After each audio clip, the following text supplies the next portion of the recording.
예, 오늘은 이제 기억과 정식 중에 행동 지난번에 이어서 계속 할 텐데요. 오늘은 그 한글의 오칙 5장 6장 이야기죠. 5장 6장의 이야기를 한번 제가 한번 쭉 훑어보면서 얘기를 할 텐데 오늘 재미난 이야기를 좀 많이 해보려고 합니다.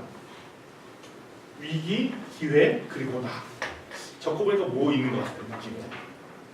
위기, 기회. 지금 위기의 시대라고 얘기를 많이 하나요? 지금 위기다. 네. 뭐가 위기죠? 지난번에 수업했던 내용들과 좀 지금 뭐가 가장 위기죠? 지금 현실 어떤 게 가장 위기처럼 느껴지세요? 정치. 경제. 누가 정치라고 그러세요? 예. 특별히 어떤 부분에서 위기가? 대통령이 없습니다. 대통령이 없죠. 예. 네. 또 세월호. 혹시 군인들은 정부 때문에 정치적 중립의 진서에 의무가 있습니다. 아니 그러니까 혹시 저기 그 무슨 뭐 저 반력 있잖아요. 뭐 그 어떤 거요? 군대 뭐 태세 해갖고 네. 뭐 준비 태세 뭐 이렇게 해갖고 아, 네. 이런 게 비상 이게 걸려 있지 않나요 지금? 지금 아니 경찰만. 경찰만 군은 네 아니고. 군은 아니고. 군대에 지금 필요 없어. 예. 그래서 예를 들면 뭐 그런 정치적인 문제 네. 이렇게 있고 또 대선 세월호. 주자들을 네. 이렇게 보면서 대통령을 누구를 뽑아야 될지 지금 고민하고 계세요. 예, 좋습니다. 또 어떤 위기가 또 있는 것 같아요? 경제가 경제 어떻게 될 것 같아요?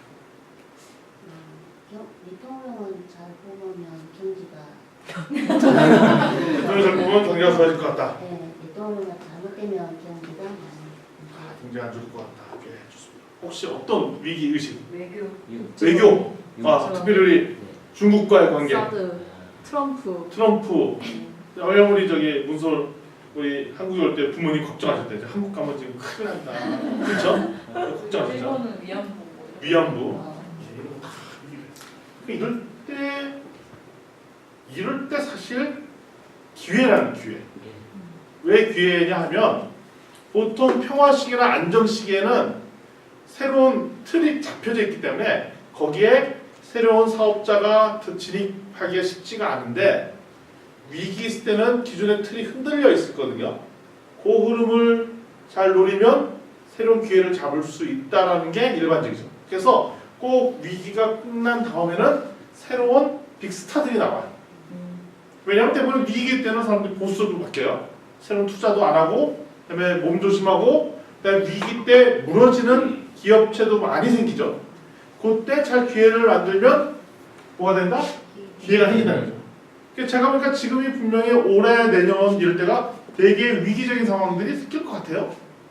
근데 이때 잘 노리면 나한테 뭐가 된다? 기회가 될 거다라는 얘기를 하려고 합니다. 기회. 그러니까 이런 거죠. 우리 중국에서 두 친구 왔잖아요. 아무도 중국에서 한국 사람 한국을 안 오려고 할 때 한국 와 있어. 기회인 거야. 언제가 또 관계가 또 좋아지겠죠? 이때 터 잡고 있다가 새로운 것들을 딱 하고 있는 거죠. 그럼 기회가 되는 거죠. 그런 자신이 있어요. 그런 자신 있대요. 우리는 저기 잘 보여야 돼. 새로운 판장스에 같이 뛰어서 우리 같이 그 기회를 만드는 거죠. 자, 책에 나온 얘기인데요. 위기와 기회, 그 다음에 관계.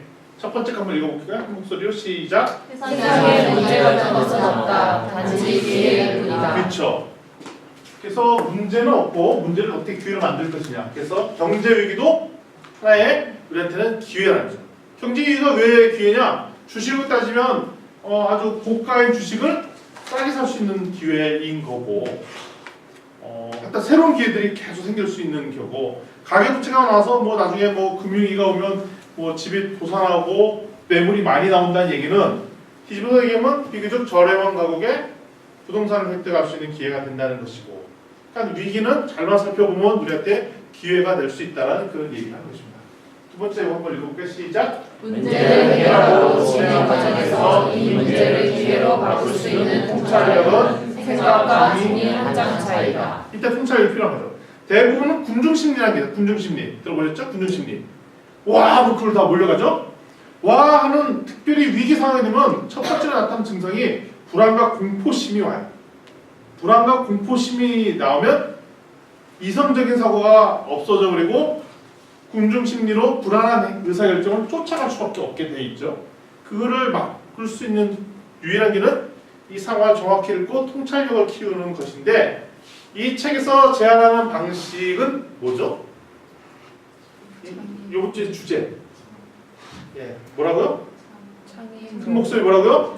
창의 행동. 시작. 창의 행동. 창의 행동. 영어로 그때 뭐였죠? 크리에이티브 액션인데 줄여서 크리액션. 다시 한번 뭐라고요? 크리액션. 크리액션이라는 단어는 없어요. 만든 단어예요. 크리에이티브 액션을 합친 말인데 그걸 크리액션이라고 신조어로 만든 거죠. 크리액션. 따라서 창의 행동만이 위기를 기회로 만들 수 있다. 지난번 있잖아요. 우리 스마트한 의사결정 방법. 첫 번째 뭐가 있어야 돼? 갈망이 있어야 된다 그랬고 첫 번째 일단 뭐 저질러 봐라. 저질르는데 손해보지 마라. 그리고 그 학습된 걸 반복해서 하고 다른 사람 끌어들이고 이런 단계를 해서 나중에 평가해서 다시 한번 돌려보고 이런 사이클을 그렸죠. 이게 전형적으로 창업에서 얘기하는 무슨 기법과 똑같다고요? 레인스타터과 똑같다죠. 다시 무슨 기법? 레인스타터 방법이랑 똑같다고 그랬어요. 그래서 지금 불확실성이 높을수록 미래에 대한 계획을 자세히 세우는 것보다 레인스타터 방식대로 계속 시도해보고 거기서 학습하고 학습한 내용 갖고 수정해서 다시 시도하는 이 플랜들. 그럼 우리는 특별히 창의로운 창의적인 행동이라고 한다라고 말씀드렸어요. 이게 되게 필요하다라는 것을 기억하셔야 되겠고요. 자, 그러면 우리 지난주에 했던 얘기를 잠깐 살펴보겠습니다. 지난주에 했던 내용이 이거죠. 나는 누구인가? 그걸 좀 했었잖아요. 점점점 세 개 한번 읽어볼까요? 시작. 내가 무엇을 하고 내가 어떤 사람을 만나며 어떤 말을 하느냐에 달려있다. 예, 결국 이 사람이 누구냐 하면 이 사람이 결국 무슨 일을 하고 있고 내가 어떤 말을 하고 다니고 내가 어떤 사람을 만나는지에 따라 그 사람이 생각하는 거 다 나타나요. 내가 특정한 주제에 대해서 계속 다른 사람한테 얘기해. 그러면 그 사람 그거에 관심 있는 사람인 거예요. 그리고 내가 만난 사람도 수많은 사람들 내가 만난 사람들을 잘 보면 이 사람의 정체성을 알 수가 있어요. 결국 어떤 종류는 술 좋아하는 사람은 누굴 주고 만나겠어? 술 친구.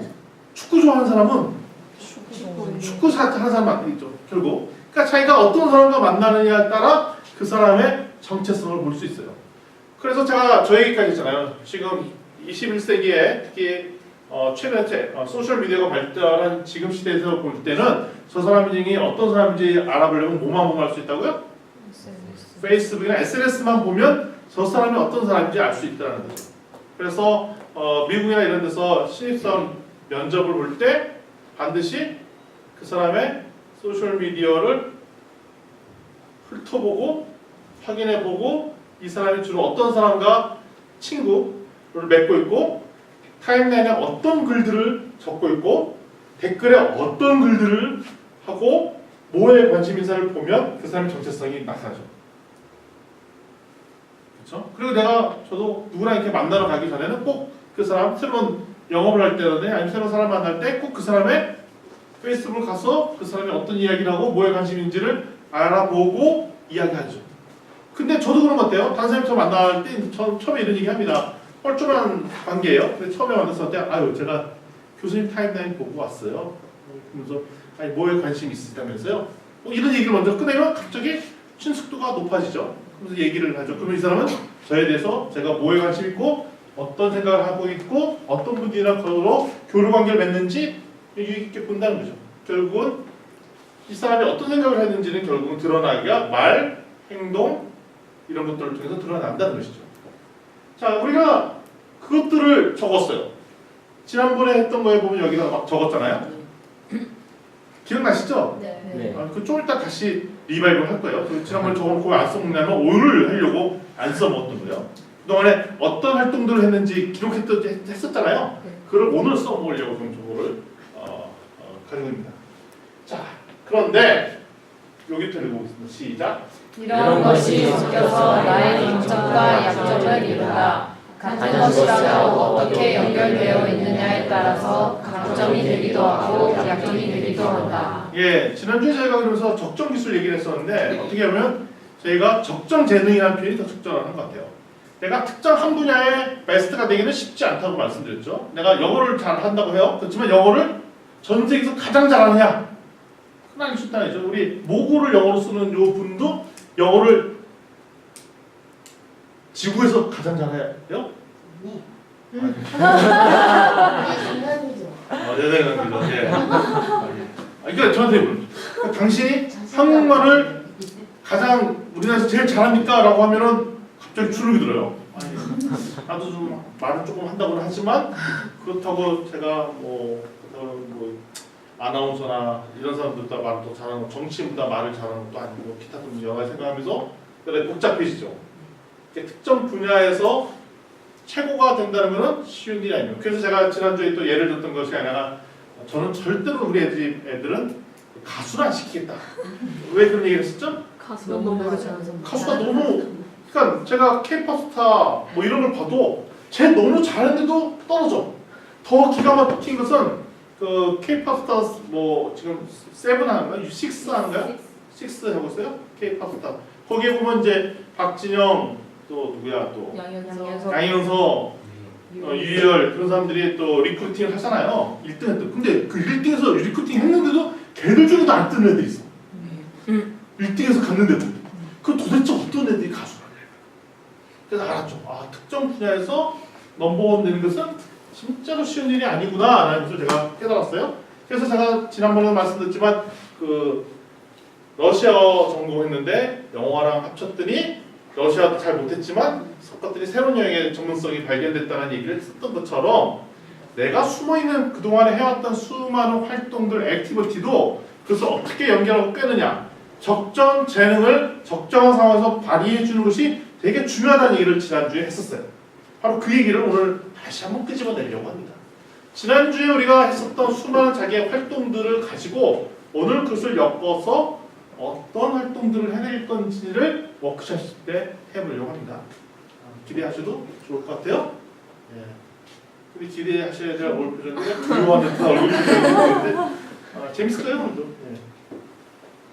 따라서 벤처기업 같은 경우는 보통 어떻게 하느냐? 최근에 벤처기업들이 성장기 때 약간 경기 상황이 좋을 때 나타나기도 하지만 진짜 스타 벤처기업은 지금같이 난세일 때 들어와요. 잘 보면 우리나라의 2000년대 초반에 벤처기업들이 막 신생 벤처들 나왔어요. 그때 보면 IMF 터진 직후에 해결하는 속에서 그 해결할 수많은 문제를 해결하려고 나왔던 벤처기업들이 있는데 그 문제를 해결하고 나니까 갑자기 고도성장이 된 거죠. 자, 98년대에 경제위기가 있었고 그때 2000년을 전후해서 스타 벤처기업들이 커서 그 기업들이 지금 왔단 말이죠. 그러면 2017년도에 만지하는 2017년, 18년도에 분명히 제가 보기에 위기가 올 것 같은데 이때 제대로 잘 준비해서 2018, 19년도를 보내면 스타가 나올 수 있어요. 이정수 선생님. 때가 됐어 이제. 제가 포도 좀 있어요. 네. 해봐야 되지 않느냐. 네. 조 교수님. 아까 저런 모습 그 얘기했거든요. 때가 된 것 같아요 이제.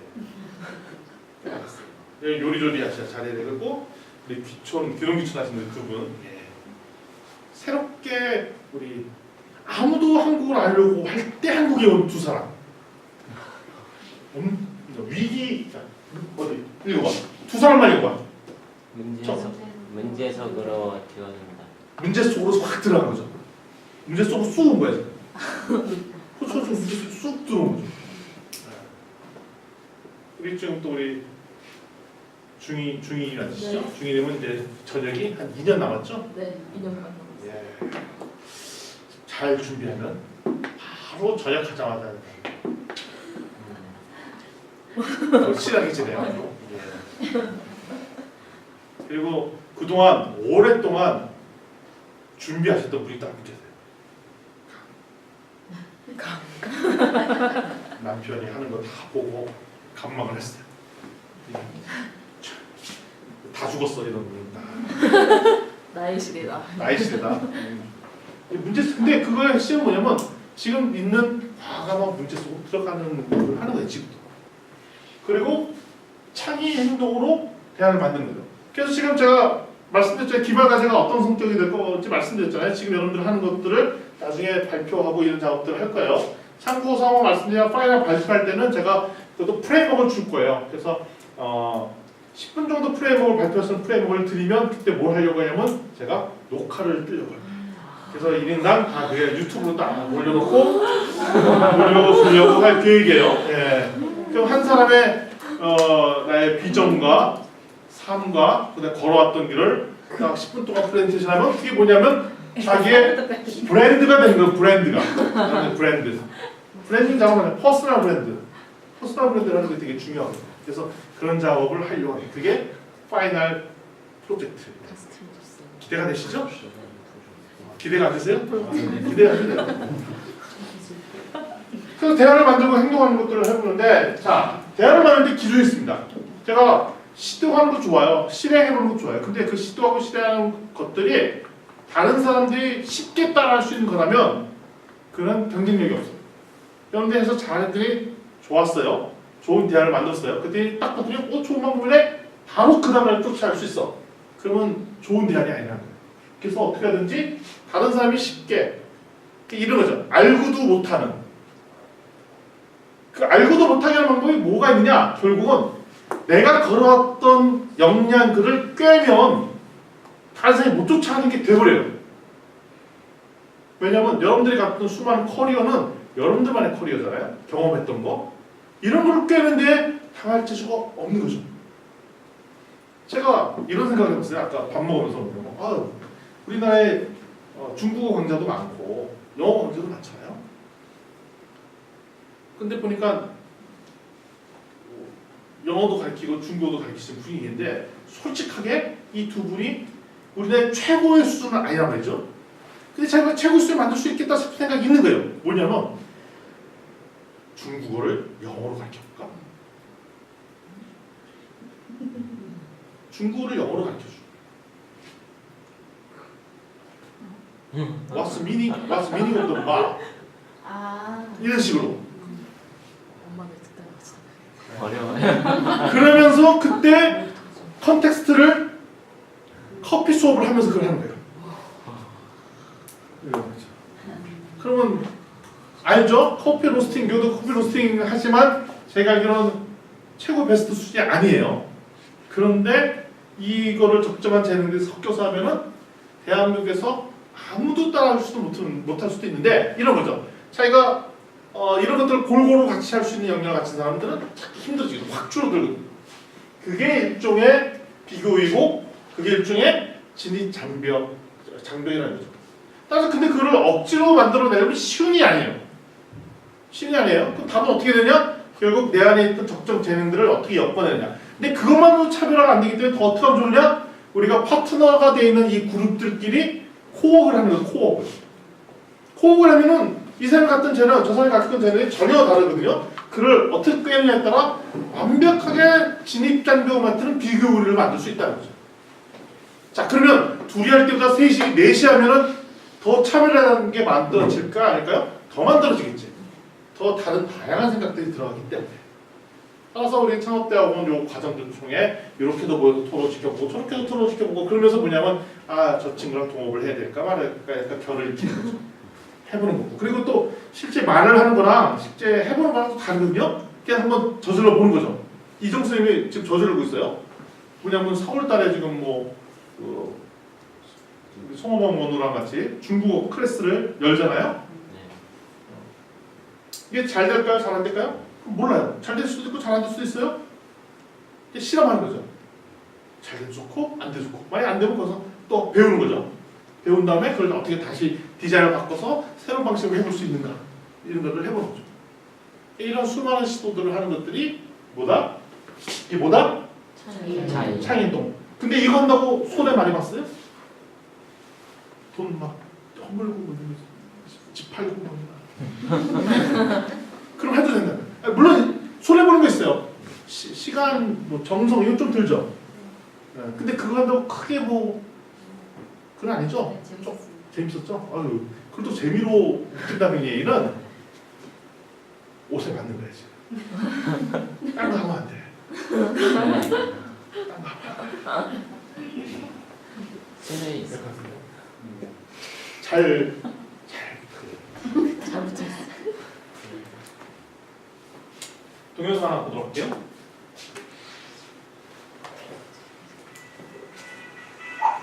무지개 식판 프로젝트 지석이, 민규 형, 창민이 형, 성균이 형, 준우 형 그리고 나 팀의 막내 신정빈까지 지난해 우리는 무지개 식판과 함께 뜨거운 여름을 보냈습니다. 아, 이분은 우리들을 한 팀으로 만든 이정훈 쌤. 친근하게 즐겁게 놀 수 있는 친구들 그냥 모아놓은 거야. 우선 무지개 식판이란 음식량을 표시하는 실성과 정성을 그려놓은 식판입니다. 이 식판을 사용하면 내가 먹고 싶은 양을 생각해서 급식을 담으니까 버리는 음식이 줄어들게 돼요. 처음부터 아이디어가 번쩍 떠오른 건 아니었어요. 이렇게 많은 음식이 버려지는데 어떻게 줄일 수 있을까? 여기서 시작했어요.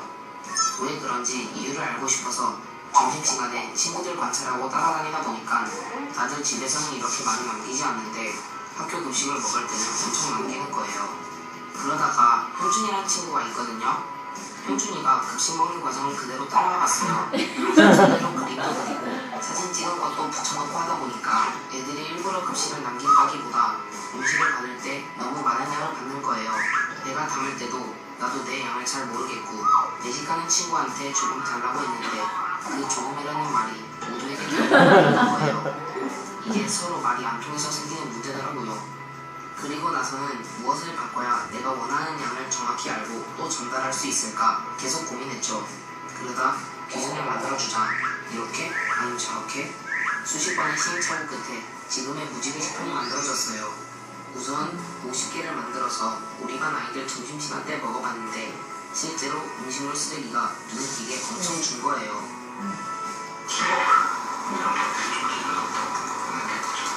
논리적으로 접근을 한 다음에 그것이 뭔지 명확히 알아내고 그걸 해결하는 방법을 차근차근 아는 그 순서 자체가 저한테는 되게 새로웠어. 이 계기로 고등학교 때는 어떤 걸 딱 보면 어떻게 고칠까 아니 문제점 보면 어떤 걸 고쳐야 생각부터 들더라고요.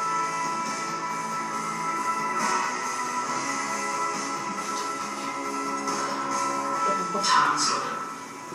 그냥 시작한 프로젝트가 이렇게 전국적으로 확산되고 시간이 지날수록 더 자연스러워진 것 같아요. 소소하지만 생활에 많이 파급되어가지고 많은 영향이 지속적으로 되었으면 말이죠. 이런 서 하나로 그 큰 변화를 불러일으킬 수 있다는 게 전 이 프로젝트의 가장 큰 메시지라고 생각해요. 형들은 고등학교에 진학했고 저는 중2가 되었어요.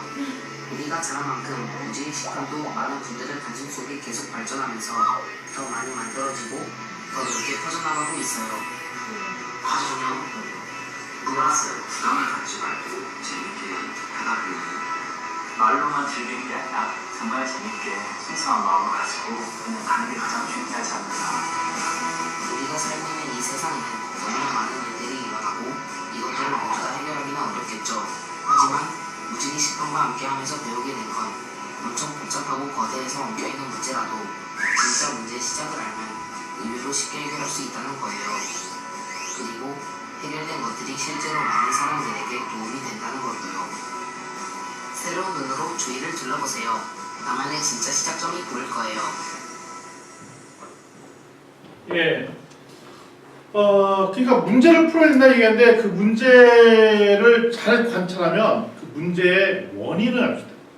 그냥 음식물 쓰레기가 많이 남는다. 이 문제를 어떻게 풀까? 그러면 갑자기 답부터 내려고 해요. 음식물 쓰레기가 많이 남아? 그러면 그 배식할 때 그냥 음식물 남기지 맙시다. 뭐 이런 얘기 할 수도 있고.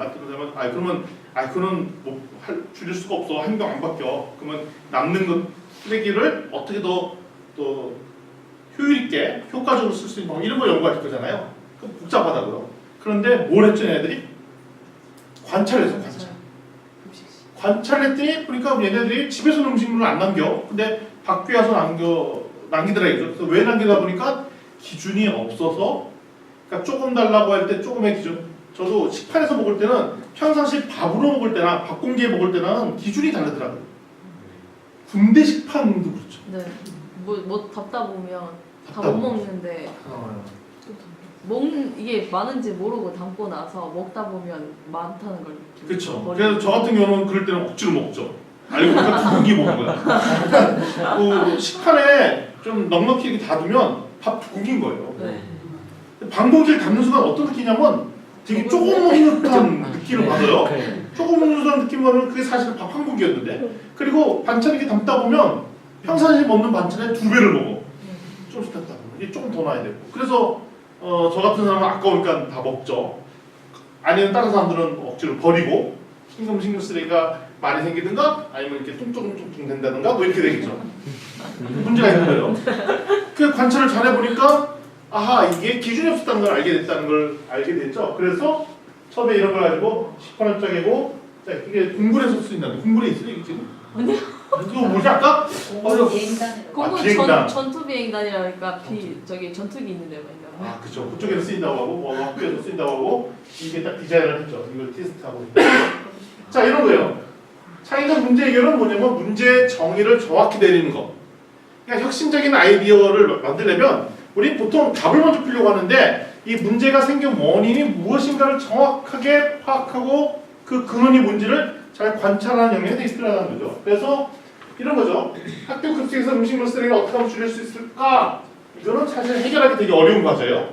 잘 관찰한 이유에 뭐라고 했냐면 배신량의 기준을 어떻게 정할까 했더니 나중에 이거는 상대적으로 쉬운 과제죠. 그래서 문제를 잘 관찰하면 더 쉬운 문제로 바꿀 수 있다는 겁니다. 이게 로직트리라는 기법 잠깐 설명해 드리면 한 목소리 한번 읽어볼까요? 시작. 오 주문들이 전년보다 2배 이상 발생하여 고객 불만 요인으로 나타나고 있다. 그 발생 원인은 고객 측면, 대리점 측면, 자산 측면으로 구분할 수 있으며 특히 대리점에서 실수나 생산 수질 부족으로 설명하고 있으나 데이터로 증명되지 못하여 해결 방안 수립에 어려움이 있다. 오주문 발생의 발생 기체를 고객 측면, 대리점 측면, 자산 측면으로 구분하여 데이터를 검토한 결과 약 80%가 대리점에서 발생시킨 것으로 나타낸다. 이런 거예요. 오주문은 뭐냐면 주문했는데 다른 게 나오는 게 주문이에요. 우리 중국집 가보면 5명 갔어요. 짬뽕 3개, 짜장 2개 주세요라고 주문했어요. 짬뽕 3개, 짜장 2개. 근데 간혹가다 바뀌어서 나오는 게 있죠. 짬뽕 2개, 짜장면 3개. 그런 경우 있지 않으세요? 네. 왜 그러냐면 몇 가지가 있어요. 종업원이 듣고 말할 때 거꾸로. 반대로 얘기할 수도 있고 종업원이 바로 얘기했는데 안에서 주방장이 오케이 하고 깜빡하고 반대로 만들 수도 있죠. 그래서 실수할 경우가 있잖아요. 그럼 그런 실수는 사람이기 때문에 흔히 발생하는 건데 이게 계속 누적된 서비스가 되면 문제 있는 서비스로 바뀌겠죠. 그래서 이런 부분들을 어떻게 바꾸겠느냐. 근데 이런 것들 그냥 바로 답을 내려고 하는 것이 아니라 관찰을 해보자는 거죠. 그래서 예를 들면 아까 발생 오주문의 요소는 고객, 대리점, 자사 이렇게 나눠봤어요. 나눠볼 수 있고 그 다음에 거기서 어떤 비율로 많이 발생했는가를 딱 살펴봤더니 대리점에서 이쪽에서 80%가 발생하더라는 것을 알게 됐어요. 그러면 그냥 오주문의 발생 원인이 너무 많은 게 아니라 여기서 발생하는 것만 해결하면 되는 거죠. 왜냐하면 5% 15%지만 대부분은 여기서 발생하기 때문에. 그럼 여기서 또 들어가 보는 거예요. 이때 왜 대리점에서 오주문이 발생한 원인이 뭔가 봤더니 판매자의 실수인가 뭐 이런 것들 쭉쭉쭉 가다 보니까 판매자의 실수이고 그 다음에 오류 모델 오류 잘못 넣는 거죠. 그러니까 주문 후 확인만 한번 해주면 되겠더라. 그러니까 여기까지 오면 얘기가 달라지는 거죠. 쉬워지는 거예요. 아 주문 후 확인하는 프로세스만 더 있으면 오 주문율을 확 낮출 수 있다는 거예요. 그래서 그러면 주문 후 확인을 잘하기 위해서 어떤 솔루션을 놓을까? 이때는 대안을 넣는 거죠. 운영 방식을 바꿀 것인지 아니면 주문 시스템 변경할 것인지 그중에 이게 더 좋은 아이디어겠다. 그 다음에 주문 변경 작업을 주문표 작성 후 고객이 꼭 확인하는 프로세스를 넣자. 이런 게 제일 좋겠다라고 대안이 만들어지면 이렇게 고치는 거죠. 되게 과학적인 프로세스로 가잖아요. 이게 말씀을 드리는 이유는 뭐냐면 그냥 뭐가 문제다 이걸 해결해야지 할 때 갑자기 아이디어를 내갖고 그걸 대안을 딱 내면 그러면 안 된다는 거예요. 분석하고 관찰하고 그 관찰한 것을 대안들 만들고 그걸 검증해보고 테스트해보고 이런 관점에서 이런 작업들을 해야 된다는 거죠. 그래서 어떻게 보면 창의적으로 문제를 분석하고 해결하는 과정들은 대개적이면 또 관찰력도 필요하고 체계적인 데이터 분석도 필요한 이런 절차라는 것을 말씀드릴 수 있습니다. 이제 다른 사람과 이 작업을 같이 하는 다른 사람들을 끌어들이는 전략을 알려드릴게요. 가장 좋은 건 혼자 하는 것보다 여럿이 하는 게 더 좋아요. 왜 그러냐면 첫 번째 끌어들일수록 뭐가 늘어난다? 자원이 늘어요. 자 보십시오. 우리 둘이 다 동업한다고 가정해요. 제가 갖고 있던 여러 가지 자원들, 그다음에 경험들, 우리 강원우께서 갖고 있는 자원들 네트워크 있잖아요. 이게 합쳐지면 2배 이상의 자원이 나요. 내가 있을 때는 별 볼일 없던 자원이고 우리 강원우가 갖고 있을 때는 별 볼일 없는 자원이었는데 둘이 합쳐지니까 시너지 효과가 나올 수 있는 자원들도 있죠. 따라서 자원이 늘어난다는 좋은 장점이 있죠. 두 번째 뭐죠? 위험이 분산돼요. 왜 위험이 분산돼요? 한 사람이 검토하는 것보다 두 사람 이상 검토했죠. 그리고 나만 이게 됐다고 믿었는데 이 사람도 봤을 때 이 사람도 오케이. 세 사람이 보면 세 사람이 보면 더 위험도는 낮아져요.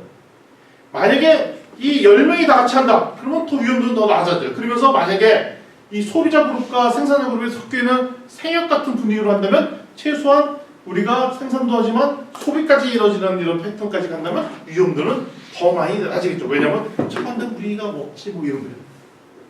식당에 차는데 괜찮아. 우리 밥 먹지 뭐 이거 되는 거야. 그래서 우리 조 교수님이 학교에서 집밥해도 돼. 우리 여기 식당이 없잖아요. 우리 캠퍼스 집밥 안 돼? 안 되면 최소한 10명은 먹는데 뭐 우리끼리 먹지 뭐 이거예요. 그렇죠. 그럼 해볼 만 하다는 거죠. 그래서 위험이 분산되죠. 세 번째, 창의성이 증대된다. 왜 창의성이 증대되죠? 지난번 5명의 팀에서 모이다 보니까 자기는 이게 좋은 아이디어라고 막 냈는데 옆에서 막 불 지르고 이거 해봐 하니까 아이디어가 막 풍성해졌잖아요. 그쵸? 네. 그러니까 당연히 창의성이 늘어날 수밖에 없다는 거죠. 네 번째, 몸과 딜의 확신을 가질 수 있죠?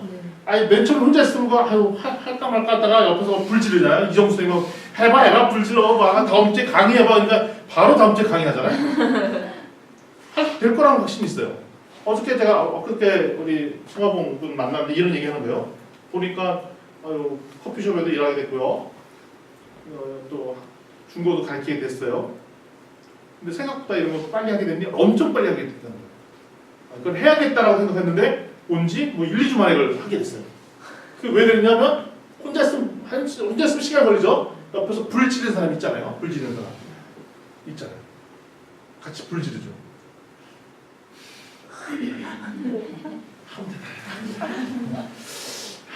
색깔 내가 지금 말하고 보니까 적임자네.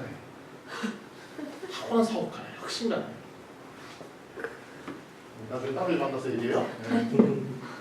자, 그러면 창업하려면 동업하지 말라는 말 있잖아요.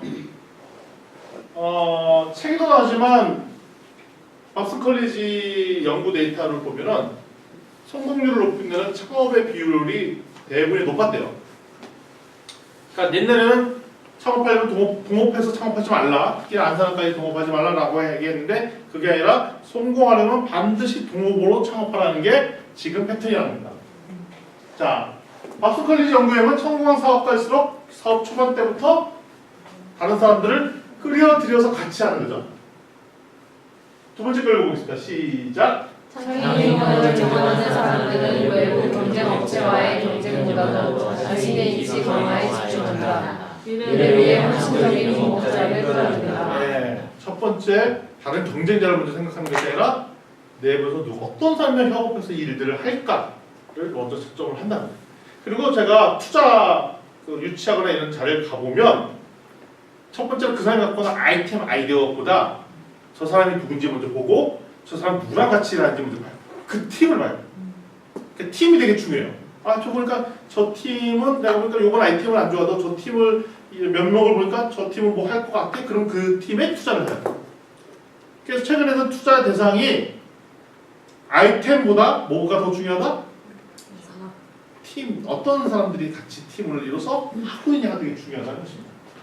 심지어는 그래서 최근에 이런 개념까지도 왔어. 이거 코크레이션.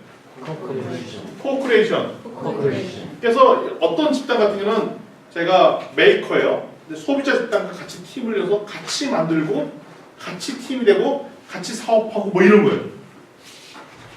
그럼 뭐가 돼요? 정 안 되면 우리가 소비해.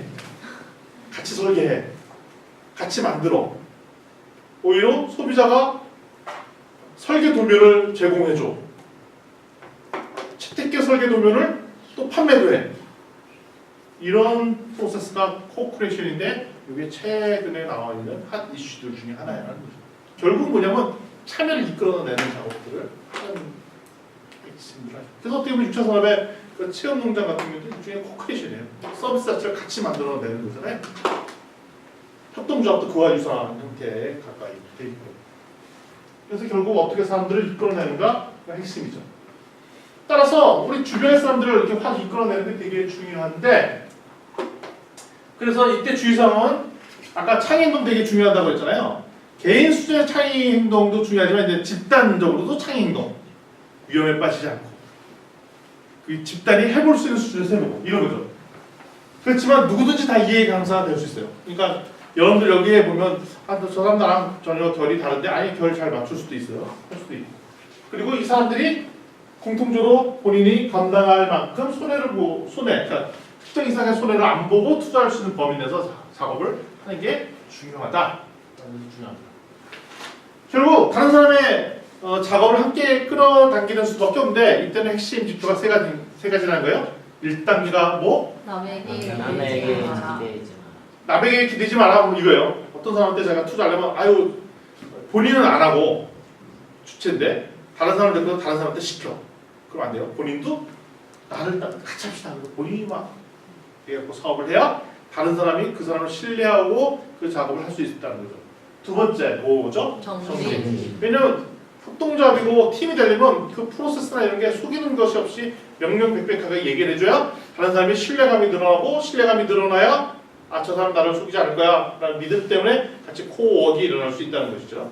또 세 번째는 뭐냐면 할 일 제공하지. 우리 10명이 하기로 했어요. 그러면 단 한 사람도 빠지지 않고 다 일을 할 수 있는 여지들을 계속 제공해줘야 참여 가능할 수 있다는 거죠. 그러니까 이렇게만 만들어 놓으면 사업이 되는 거예요. 학원을 차리고 싶어요. 혼자 차릴 때보다 10명이 차린다. 내가 무슨 6차 산업을 하고 싶어요? 혼자 하지 말고 10명이 같이 하는 거예요. 또 이런 식으로 접근을 하면 좋죠. 자, 우리가 6명에서 학원을 차렸어요. 10명이 학원을 차렸어요. 여차하면 자기가 또 학생이 되면 되죠. 자기 학생이 되면 되잖아요. 중국어 가르치고 영어